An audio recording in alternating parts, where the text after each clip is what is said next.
샬롬, 유 선생의 구속사 천국열차, 유도순 목사님의 신구약 성경 파노라마를 낭독하는 시간입니다. 지금은 갈라디아서 파노라마 마지막 장 6장입니다. 십자가 외에 자랑할 것이 없는 사람. 요절은 14절. 그러나 내게는 우리 주 예수 그리스도의 십자가 외에 결코 자랑할 것이 없으니 그리스도로 말미암아 세상이 나를 대하여 십자가에 못 박히고 내가 또한 세상에 대하여 그러하니라. 갈라디아서 마지막 장에 이르렀습니다. 6장의 중심점은 도표에 표시된 대로 할례나 부할례가 아무것도 아니고 오직 십자가 외에는 자랑할 것이 없다. 그리고 십자가 자랑은 말씀을 가르치는 사역을 통해서 이루어진다는 데 있습니다. 6장은 크게 두 부분으로 나누어지는데 1절에서 10절까지는 실천 윤리이고 11절에서 18절까지는 본서의 중요한 쟁점이었던 할례 문제로 되돌아가 다시 한번 할례의 무가참을 강조하고 있습니다. 그렇다면 1절에서 10절까지에 걸쳐서 실천 윤리를 말씀하는 의도가 어디에 있는가? 어느 때나 복음의 진리, 즉 칭의와 자유는 두 극단에 의하여 위협을 받아왔습니다. 하나는 그리스도인들에게 다시 종의 멍에를 5장 1절 메우려는 율법주의자요. 또 다른 극단은 자유로 육체의 기회를 삼으려는 5장 13절 무율법주의자들입니다. 바울은 이를 시정해주고 균형을 잡아주기 위해서 권면하고 있는 것입니다. 그것은 5장 16절에서 성령을 쫓아 행하라 하고 5장 16절 말씀한 바에 대한 구체적인 적용이라 할 것입니다. 갈라디아서는 복음의 진리 2장 5절 14절을 보수하려는 변증서입니다. 그리스도의 은혜로 너희를 부르신 이를 이같이 속히 떠나 다른 복음 좇는 것을 내가 이상히 여기노라 하고 1장 6절 시작한 바울은 그러나 내게는 우리 주 예수 그리스도의 십자가 외에 결코 자랑할 것이 없으니 하는 말씀으로 끝을 맺고 있는 것입니다. 십자가 외에 자랑할 것이 없는 사람, 그 사람이 바울이었습니다.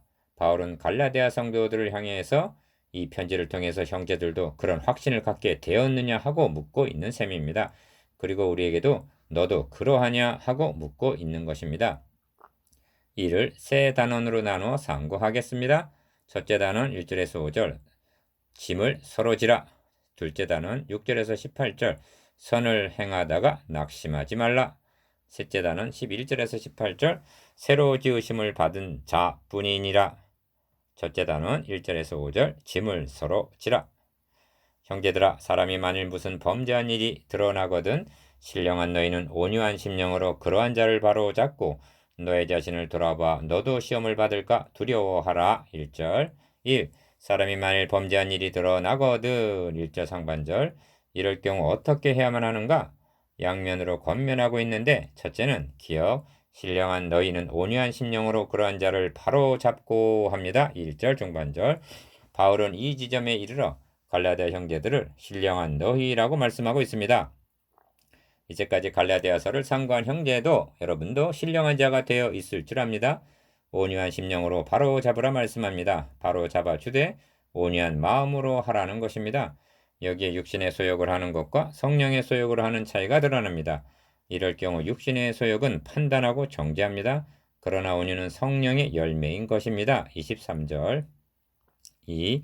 죄가 교회 공동체에 들어오면 이를 방치해서는 아니 됩니다. 왜냐하면 적은 누룩이 온 덩이에 퍼지기 때문입니다. 5장 9절 그런데 이를 판단하고 정죄하는 방법으로 대처한다면 이는 율법이 한 일이지 신령이 하는 일은 아닌 것입니다. 그렇게 한다면 그를 잃게 될 뿐 결코 바로잡을 수는 없을 것입니다. 온유한 심령이란 바로 주님의 마음이기도 합니다. 마태복음 11장 29절 그러므로 주님께서 말씀하신 바 너희 형제가 죄를 범하거든 가서 너와 그 사람과만 상대하여 권하라. 만일 들으면 너가 너희 형제를 얻을 것이요 하신 마태복음 18장 15절 그렇게 하라는 말씀입니다. 10중 8구는 바로 잡게 될 것이고 그리하여 그 형제를 얻게 될 것입니다. 3. 둘째는 너의 자신을 돌아봐 너도 시험을 받을까 두려워하라 하십니다. 1절 하반절 성경은 기억 저에게 당한 이런 일이 거울이 되고 또한 말세를 만난 우리의 경계로 기록하였느니라 말씀합니다. 고린도전서 10장 11절 성경에 기록된 모든 기사들이 우리의 거울이 되는 것은 물론이요. 니은 교회 공동체는 서로가 서로에게 거울의 역할을 한다는 뜻입니다. 순기능 즉 본받아야 할 거울이 되는가 하면 본문에 보는 바대로 경계로 삼아야 할 역기능의 거울이 되기도 한다는 말씀입니다. 4. 너희가 짐을 서로 지라 하십니다. 2절 상반절. 교회란 한 몸에 여러 지체가 있는 것과 같기 때문에 짐을 서로 지라 하시는 것입니다. 2절 상반절. 강행군을 하는 대열에서 한 병사가 연약하여 낙오하게 되면 다른 병사가 그의 짐을 대신 지고 가야 한다는 것은 상식에 속하는 일입니다. 그러므로 로마서 15장 1절에서는 기억, 우리 강한 자가 마땅히 연약한 자의 약점을 담당하고 자기를 기쁘게 하지 아니할 것이라 하고 말씀합니다. 니은 그리하여 그리스도의 법을 성취하라 하십니다. 2절 하반절. 이 점이 중요합니다. 어찌하여 연약한 전우의 짐을 감당해야만 합니까? 주어진 작전 임무를 완수하기 위해서인 것입니다. 십자가 군병들은 어찌하여 짐을 서로 져 주어야만 하는가? 5. 여기 중요한 요점이 있는데 교회란 개인전을 하고 있는 것이 아니라 단체전을 수행하고 있다는 깨달음이 중요합니다. 예를 들면 기억, 아간의 범죄입니다. 여호수아서 7장 19절.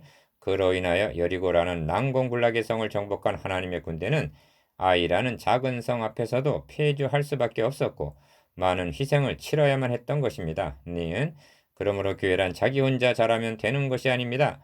다 같이 승리해야 되기 때문에 교회 공동체에 무슨 범죄한 일이 드러나면 속히 치유해야만 하고 짐을 서로 져주는 협력이 필요한 것입니다.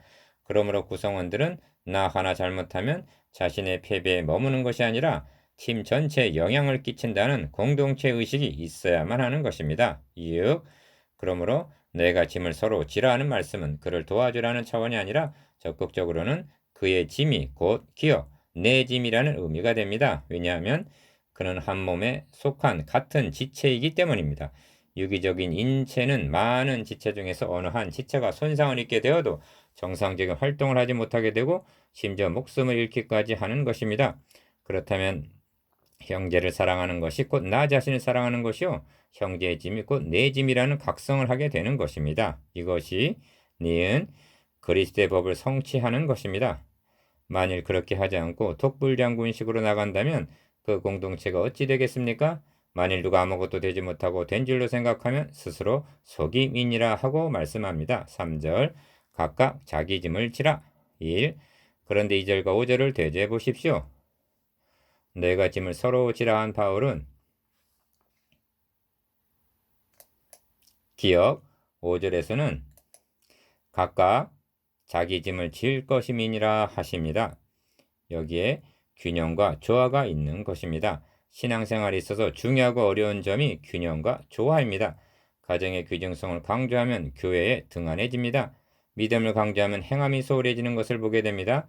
북극만 추운 것은 아닙니다. 남극도 춥기는 마찬가지입니다. 그러므로 균형 잡힌 신앙이 중요한 것입니다.